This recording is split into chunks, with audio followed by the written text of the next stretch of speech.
Hello students, class ninth. आज हम class ninth का फिज़िक्स क्या करेंगे, सेकंड चैप्टर है जो हमारा force and law of motion.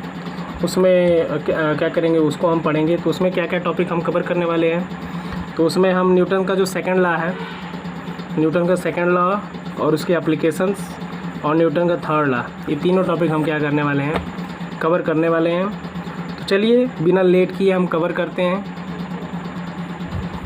तो न्यूटन साहब का सेकंड लॉ हम बात करने से पहले हम मोमेंटम के बारे में जान लेते हैं कि मोमेंटम क्या होता है। देखिए सिंपल सी बात है, मोमेंटम, कलम चल नहीं रहे हैं, आप चल गए। तो मोमेंटम का मतलब होता है संवेग। अब देखिए संवेग जो वर्ड है इसमें ही आपका मीनिंग है, मतलब जो बॉडी है हमारी, जो बॉडी है उसके साथ अब क्या जुड़ गया, वेग जुड़ गया, मतलब वेलोसिटी क्या हुआ, ऐड हो गया। तो अगर कोई भी बॉडी है तो उसका कुछ ना कुछ क्या होगा, वेट होगा, मतलब कुछ ना कुछ मास होगा। तो वेलोसिटी को सीधा हम समझते हैं कि मान लीजिए कोई बॉडी है जिसका वेट क्या है, m है, और वो बॉडी v वेलोसिटी से क्या कर रही है, बढ़ रही है, आगे आगे चल रही है।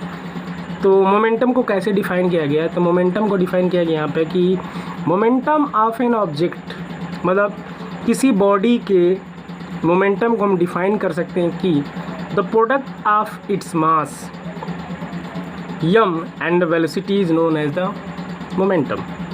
यहाँ पे वही चीज़ कर रहा है। यहाँ पे देखिए इस हिंदी वाला जो वर्ड है यहीं से क्लियर हो रहा है। संवेग मतलब कोई भी बॉडी है तो मास तो पहले से उसका रहेगा, और उसमें क्या ऐड हो गया, मतलब क्या साथ हो गया उसके साथ, अब उसमें वेग आ गया, मतलब वेलोसिटी आ गई। तो वहाँ पे इन दोनों के प्रोडक्ट, मतलब इन दोनों का मल्टीप्लिकेशन से जो प्रोडक्ट बनता है, जो चीज़ें नई चीज़ें आती हैं, वो क्या होता है, मोमेंटम। और मोमेंटम को हम p से डिनोट करते हैं। इसकी अगर SI यूनिट की हम बात करें तो मोमेंटम की SI यूनिट क्या होती है, मास का आपका kg और इसका हमारा मीटर पर सेकेंड, ये इसकी SI यूनिट है।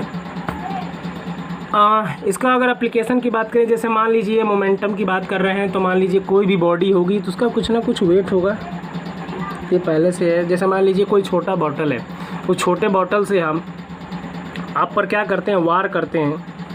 इस छोटे बॉटल से क्या करते हैं, कोई वार करता है आपके ऊपर, तो आपको चोट नहीं लगती है। वार किया तो कुछ ना कुछ फोर्स अप्लाई किया, ये जब फोर्स अप्लाई किया तो वो जो बॉडी है उसमें कुछ परिवर्तन हो, मतलब कुछ मोशन आया उसमें, तो हम लेट एज्यूम कर लेते हैं मोशन क्या है, v है।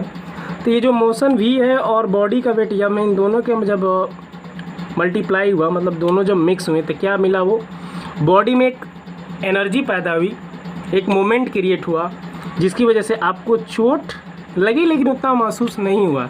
लेकिन अगर यही कोई ट्रक है, यही कोई ये बड़ा सा ट्रक है जिसका बहुत ज़्यादा वेट है, ठीक है, वेट इतना ज़्यादा है कि आप मतलब बियर नहीं कर सकते, लाइक 1 टन मान लेते हैं। अगर वो 1 टन आपका ट्रक का वेट है और उसमें अब हम क्या करें, कोई वेलोसिटी v वेलोसिटी से क्या कर रही है, वो ट्रक चल रही है, तो उसमें क्या होगा, आपका मोमेंटम क्रिएट होगा। और यहाँ पे अगर गलती से टकरा गए, एकदम हल्का सा भी टक्कर लगता है तो बहुत तेज़ लगता है, और उस कंडीशन में आपकी क्या होती है, एक्सीडेंट हो सकती है या फिर कुछ भी इंजरी जा सकती हैं। तो ये मोमेंटम रहा, आपको मे बी आपको समझ में आ गया होगा। तो अब हम चलते हैं अपने पॉइंट पर, सेकेंड लॉ ऑफ मोशन पे चलते हैं। तो ये है हमारा second law of motion. Second law of motion सीधा सा क्या कहता है, second law of motion state that कि the rate of change of momentum of an object, कह रहे उस ऑब्जेक्ट के मोमेंटम का रेट में changing is directly proportional to the external force, मतलब उस डायरेक्शन में कितना फोर्स अप्लाई हो रहा है वो चीज़ें, यानी कि the rate of change of momentum of an object is proportional to the applied external force in the direction of the force. मतलब ये जो एक्सटर्नल फोर्स हम अप्लाई कर रहे हैं उस बॉडी में, उसके rate of change of momentum, तो मोमेंटम आपका ये चेंज हो गया। अब दूसरा क्या रहा, रेट, यानी कि टाइम होगा, तो टाइम t से डिवाइड हो गया। तो ये सिंपल सा इसके कहने का मतलब ये हुआ, और इसका मैथमेटिकल फॉर्म में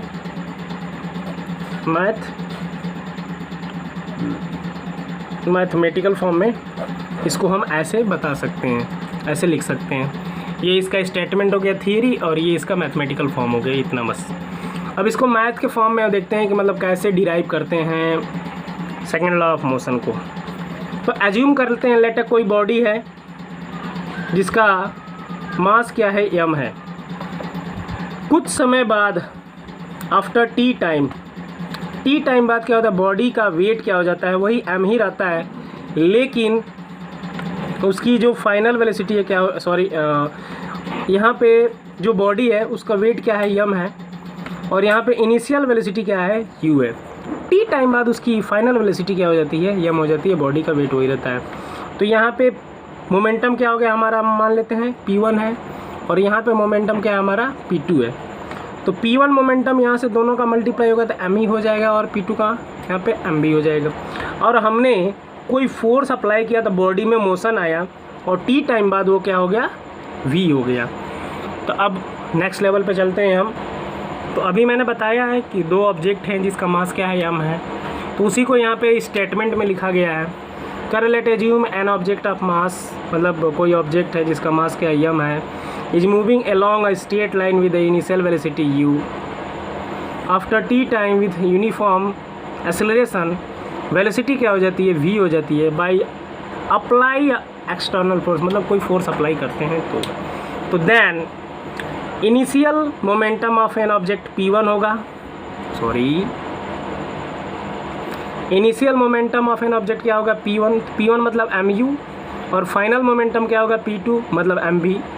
अब इसका चेंज ऑफ मोमेंटम, तो चेंज ऑफ मोमेंटम क्या है, डायरेक्टली प्रोपोर्शनल टू, मतलब उसको लिखा गया है, चेंज ऑफ मोमेंटम बताया गया कि ये इसके बराबर, मतलब p2 माइनस p1। अब यहाँ से इसको डिराइव करेंगे, p डायरेक्टली प्रोपोर्शनल टू, मतलब इसी चीज़ को mv माइनस mu, ये p हो गया, ये प्रोपोर्शनलिटी, और यम यहाँ पे कॉमन होगा, v माइनस u आया। अब यहाँ से कह रहा था कि the rate of change of momentum, मतलब rate of change of momentum, तो इस मोमेंटम को इस रूप में हम लिख सकते हैं। तो इतना तो आपका कवर है, ये इतना क्या है, मोमेंटम आपका है, मतलब चेंज ऑफ मोमेंटम है। यहाँ से क्या है, the rate of change of momentum, the rate of change of momentum मतलब t से हमने जब इसमें डिवाइड कर दिया तो आपका क्या हो गया, इस फॉर्म में आपका बदल गया, मोमेंटम आपका क्या हो गया, इस फॉर्म में बदल गया। अब यहाँ से कोई फोर्स अप्लाई हुआ उस मोमेंटम पे, क्योंकि क्या बोला था, rate of change of momentum directly proportional to the applied unbalance force या फिर external force in the force of the direction, मतलब फोर्स के डायरेक्शन में अगर कोई एक्सटर्नल फोर्स अप्लाई हो रहा है तो वो बॉडी के rate of change of momentum के प्रोपोर्शनल होगा। तो यहाँ पे कोई फोर्स अप्लाई हुआ तो यहाँ से आपका क्या, प्रोपोर्शनल टू m, मतलब force is directly proportional to rate of change of momentum in the force of direction. ये इस चीज़ को मैथमेटिक्स फॉर्म में, मतलब मैथमेटिकल फॉर्म में यहाँ पे ये बताया गया। जैसे ही आपका ये प्रोपोर्शनलिटी हटा तो ये आपका कांस्टेंट k आया, तो f equal to k m v minus u upon t। अब यहाँ से according to first law of equation, first motion of equation यहाँ पे कहिए, तो फर्स्ट मोशन ऑफ इक्वेशन आपका क्या जानते हैं, v equal to u plus A T, यहाँ पे v minus U upon T equal to a कह सकते हैं। यहाँ से जब डिराइव करेंगे, मतलब यहाँ पे मैंने लिख दिया है, तो v minus U upon T की जगह हम क्या लिख सकते हैं, एक्सेलरेशन लिख सकते हैं। तो उसी चीज़ को मैंने जब सब्स्टिट्यूट किया है, पुटअप किया है, तो force equal to m into a आ गया, और यहाँ पे कांस्टेंट जो k है उसका वैल्यू मैंने 1 ले लिया, तो हमारा क्या मिल गया, एक relation, force equal to m into a. यानी कि सेकेंड लॉ को एक तरह से और हम डिफाइन कर सकते हैं कि the force is directly proportional to the product of mass and acceleration of the body. यानी क्या कह सकते हैं, फोर्स इज डायरेक्टली proportional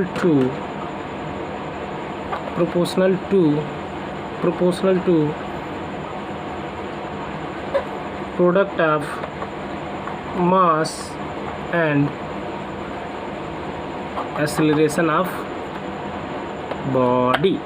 ये सिंपल भाषा में इतना आप बता सकते हैं। तो ये तो मैंने अभी जस्ट यहाँ पे बताया। तो यहाँ पे रिटन फॉर्म में है कि वेयर के is the constant of proportionality. के क्या है हमारा, जो प्रोपोर्शनलिटी हमने हटाया उसके जगह हमने के अप्लाई किया। के की वैल्यू हमने 1 ले लिया, जिसकी वजह से हमको एक रिलेशन मिला मास और एक्सीलरेशन में। तो यहाँ से नया फॉर्मेट मिला है F = m/a। अब इसकी एसआई यूनिट क्या है, kg metre per second square. और इसको एक भाषा में क्या बोलते हैं हम, न्यूटन बोलते हैं इसी चीज़ को, फोर्स। तो फोर्स की यूनिट क्या होगी हमारी, न्यूटन होगी। और ये आपका kg metre per second square SI unit ये, और न्यूटन हमारा ये। अब यहाँ पे सेकेंड जो लॉ है उसका हम यूजेज देखते हैं। तो सेकेंड लॉ के क्या क्या यूजेज हैं, यहाँ पे एक सिंपल भाषा में लिखा गया है, to measure the force acting on object as a product of its mass and acceleration. कह रहा है इसको कहाँ पे मेजर करते हैं, तो फोर्स किसी भी बॉडी पर कहाँ वर्क करता है, उसके मास और एक्सीलरेशन का जो प्रोडक्ट होता है वो बॉडी पर क्या करता है, वर्क करता है। और उसी के कारण उसका फोर्स को क्या किया जाता है, मेजर किया जाता है। जैसे मान लीजिए यहाँ पे आपका क्या है, क्रिकेट, मतलब इन अ क्रिकेट लिखा गया है। तो सिंपल सा यहाँ पे हम बात करें तो जो फील्डर्स होते हैं, जैसे जो बैट्समैन है जब बॉल को क्या करता है, किक करता है, तो बॉल जब वो किक करता है तो बहुत स्पीड से क्या होता है, बॉल नीचे जाता है और फील्डर क्या करता है, उसे पकड़ने की कोशिश करता है। तो फील्डर जब पकड़ता है तो बॉल जैसे ही हाथ में लेता है तो अपने हाथ को वो कुछ बहुत कम ही सेकंडों में क्या करता है, झटके से नीचे खींचता है। अब वो ऐसा क्यों करता है, ऐसा वो इसलिए करता है क्योंकि वहाँ पे मोमेंट क्या है, उसको जीरो करना होता है। अब मोमेंट वो जीरो क्यों करेगा, क्योंकि मोमेंट जीरो इसलिए करेगा क्योंकि उसके जो हैंड का जो पाम है, जो हैंड का उसका पाम है, उस पर क्या हो, चोट ना लगे। क्योंकि मोमेंट जब ज़्यादा होगा और उसे डायरेक्ट अगर कोई बॉडी टकराएगी तो उसे क्या कर देगी, स्पॉइल कर सकता है, जिसकी वजह से उसके हाथ चोटिल हो सकते हैं। तो इसी कारण वो मोमेंट को डिक्रीज करने के लिए, वो हाई से लोअर करने के लिए अपने हाथ को फिर क्या करता है, मोशन में लेकर बहुत तेज़ गति से आता है, जिसकी वजह से जो बॉल है आपका वो आसानी से कैच कर लेता है और कोई चोट नहीं आने पाते हैं। और भी बहुत सारे हैं इसके यूजेज हैं। जैसे मान लीजिए आपका ट्रक है, वहाँ पर भी इसका यूज होता है। मतलब मोमेंटम आपके बहुत जगह यूजेज होते हैं। तो इसमें से एक सबसे बेस्ट एग्जांपल आपका क्रिकेट में आता है, ये आपका फुटबॉल में भी ऐसे ही आता है। अब हम चलते हैं एक चीज़ देखते हैं, फर्स्ट लॉ ऑफ मोशन। तो यहाँ पे जो फर्स्ट लॉ ऑफ मोशन है उसको आप जो सेकंड लॉ ऑफ मोशन है उससे क्या कर सकते हैं, हम डिराइव कर सकते हैं। मतलब first law of motion derive from second law of motion, मतलब सेकंड लॉ ऑफ मोशन है उससे क्या कर सकते हैं, डिराइव, हम डिराइव कर सकते हैं। फर्स्ट लॉ ऑफ मोशन को भी दिखा सकते हैं। तो फर्स्ट लॉ ऑफ मोशन क्या है, F = m/a, हम जानते हैं इतना भी। उसके बाद F = a की जगह हम यहाँ पे इतना लिख सकते हैं। यहाँ पे अब चीज़ें क्या हो रही हैं, कह रहा है कि जो बॉडी है, हमने कोई फोर्स अप्लाई किया तो बॉडी मूव किया, ठीक है। बॉडी जब मूव किया उतने ही टाइम में, जब बॉडी मूव किया तो वहाँ पे जो उसकी फाइनल वेलोसिटी थी वो इनिशियल वेलोसिटी के क्या है, बराबर है। क्यों बराबर है, क्योंकि हम फोर्स क्या कर रहे हैं, कुछ अप्लाई नहीं कर रहे हैं हम। जब फोर्स हम अप्लाई नहीं करेंगे तो बॉडी मूव नहीं करेगी, और उस कंडीशन में v क्या होगा, u के बराबर हो जाएगा।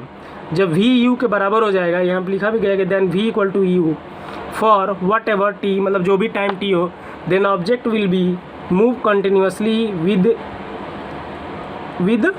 u, मतलब वही जो इनिशियल वेलोसिटी है उसी कंडीशन में क्या करता रहेगा, वो अपने पहले वाले कंडीशन में क्या करता रहेगा, वैसे ही मूव करता रहेगा।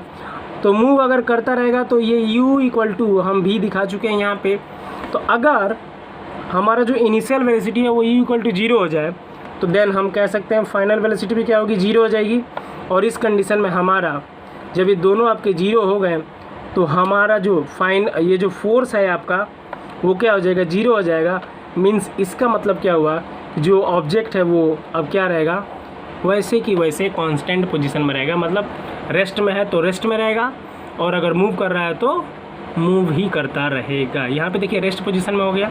क्यों रेस्ट पोजीशन में होगा, क्योंकि इनिशियल वेलोसिटी और फाइनल वेलोसिटी क्या होंगे, 0 हो गई। सो हम कह सकते हैं कि we can say that the object will be remains constant. अब हम कुछ क्वेश्चन देखते हैं सेकेंड लॉ पे। ये आपका क्वेश्चन है, एनसीईआरटी के बुक से ही कवर किया गया है। करे constant force act on object, मतलब एक ऑब्जेक्ट है जिस पर एक कांस्टेंट फोर्स वर्क कर रहा है, जिसका मास कितना है 5 kg है, for a duration of 2 second, मतलब 2 सेकेंड के लिए 5 kg का वेट है, उस पर एक फोर्स क्या कर रहा है, वर्क कर रहा है। करे it increase the object velocity from 3 metre per second to 7 metre per second. तो अगर फोर्स जो वर्क कर रहा है तो उसके वेलोसिटी में कुछ, मतलब ऑब्जेक्ट के वेलोसिटी में कुछ इंक्रीजिंग होता है, जो 3 से कितना हो जाता है, 7 हो जाता है। तो find the magnitude of applied force, तो फोर्स आपको क्या करना है, फाइंड आउट करना है। और अगर कर है now if the force is applied for a duration of 5 second, मतलब वही जो फोर्स है अगर वो 5 सेकेंड के लिए अप्लाई कर दिया गया तो what would be the final velocity of object. तो क्या करेंगे, यम आपका दिया है, यू दिया है, वी दिया है और टी दिया है। तो यहाँ से डायरेक्ट हम फोर्स निकाल लेंगे तो 10 न्यूटन आएगा आपका। अब क्या कर रहे हैं, यही जो फोर्स है आपका 10 न्यूटन का, कर now force is applied for 5 second, अब टाइम बढ़ा दिया गया, तब उसकी फाइनल वेलोसिटी क्या होगी, हम क्या जानते हैं, according to second law of motion F equal to M V minus U upon T. इसको जब हम डिराइव करेंगे तो F T equal to M V minus M U हो जाएगा। यहाँ पे वैल्यू पुटअप करेंगे, जब पुटअप करने के बाद तो वी हमारा क्या निकलेगा आपका 13 मीटर पर सेकेंड। आपका ये फाइनल जो क्वेश्चन में वेलोसिटी पूछ रहा था आपका ये निकलेगा। तो इस तरह से हम सेकेंड लॉ ऑफ मोशन, बहुत सारे ऐसे क्वेश्चन हैं आप लगा सकते हैं। क्वेश्चन लगाने के लिए सबसे पहले आप क्या करेंगे, जो जो आपका वैल्यू है उसको क्या कर लेंगे, गिवन कर लेंगे, क्या पूछ रहा है ये भी हम फाइनल वेलोसिटी, मतलब क्या क्या पूछ रहा है वो भी क्या कर लेंगे, हम राइट कर लेंगे, तब जाके क्वेश्चन आप आसानी से लगा सकते हैं। और फिजिक्स में एक चीज़, क्वेश्चन लगाना है तो आपको फार्मूले लर्न होने चाहिए विद कॉन्सेप्ट। तो पहला आप फार्मूला लर्न कर लीजिए, उसके बाद थियरी कर लीजिए, क्योंकि फार्मूला लर्न रहेगा तो आप इसके आधार पे स्टेटमेंट या थियरी बता सकते हैं। लेकिन थियरी याद है तो उसके आधार पे आप कंफ्यूज हो जाएंगे कि इसको मैथमेटिकल फॉर्म में कैसे लिखें। अगर मैथमेटिकल फॉर्म में रहेगा तो आप उसका स्टेटमेंट दे सकते हैं। इसके बाद हम थर्ड लॉ देखते हैं। तो थर्ड लॉ क्या है, तो ये हमारा third law of motion, Newton साहब ने थर्ड लॉ भी बताया था। तो थर्ड लॉ के अकॉर्डिंग क्या है, the third law of motion state that कि क्या रहा है, when one object exert a force of another object, मतलब एक ऑब्जेक्ट क्या करता है, किसी दूसरे ऑब्जेक्ट पे अगर फोर्स अप्लाई करता है तो अगेन तो जो अनदर ऑब्जेक्ट मतलब जो सेकंड ऑब्जेक्ट है करे इंस्टेंटनेसली, मतलब तुरंत उसी time exert a force back on the first object. तो पहला वाला जो ऑब्जेक्ट है उसके विरुद्ध जो सेकंड वाला ऑब्जेक्ट है वो क्या करता है, फोर्स उतना ही अप्लाई करता है, जितना पहला वाला दूसरे पे करता है तो दूसरा वाला उतना ही पहले वाले पे करता है। मीन्स ये जो दो फोर्सेज हैं हमेशा, these two forces are always equal in magnitude. तो मैग्नीट्यूड में हमेशा क्या रहेंगे, इक्वल रहेंगे, लेकिन अपोजिट डायरेक्शन में। जैसे फॉर एग्जांपल, जैसे मान लीजिए कोई यहाँ पे ऑब्जेक्ट आपका है A1 है और इधर ऑब्जेक्ट आपका B1 है। तो अगर ये 10 न्यूटन का फोर्स इधर अप्लाई कर रहा है तो ये जो B1 है ये भी क्या करेगा, 10 न्यूटन का फोर्स अप्लाई करेगा, वो भी अपोजिट डायरेक्शन में।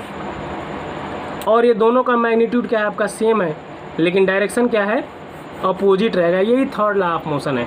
तो जो फर्स्ट ऑब्जेक्ट के द्वारा जो सेकंड ऑब्जेक्ट पे फोर्स अप्लाई किया जाता है उसको बोलते हैं एक्शन, और जो सेकंड ऑब्जेक्ट फर्स्ट वाले पे जो कर रहा है, ये फर्स्ट ऑब्जेक्ट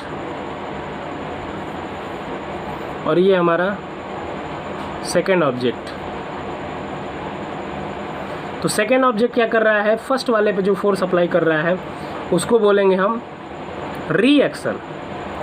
मतलब जब एक्शन होगा तो सेकंड, फर्स्ट वाला एक्शन करेगा तो सेकंड वाला रिएक्शन करेगा, और दोनों का मैग्नीट्यूड क्या होगा, सेम होगा, और इनका जो डायरेक्शन होगा क्या होगा, अपोजिट होगा। हाँ, एक चीज़ और, जो न्यूटन्स का जो थर्ड लॉ है, हमेशा ये सेम ऑब्जेक्ट पे कभी भी फोर्स अप्लाई नहीं करते हैं, ये हमेशा डिफर ऑब्जेक्ट रहेगा, तभी थर्ड लॉ ऑफ मोशन आपका लगेगा। मतलब हमेशा अगर थर्ड लॉ ऑफ मोशन लग रहा होगा तो एक ऑब्जेक्ट क्या होगा, दूसरे से डिफर होगा, तभी जाके ये थर्ड लॉ ऑफ मोशन आपका लगता है। इसके हम यूजेस देखते हैं।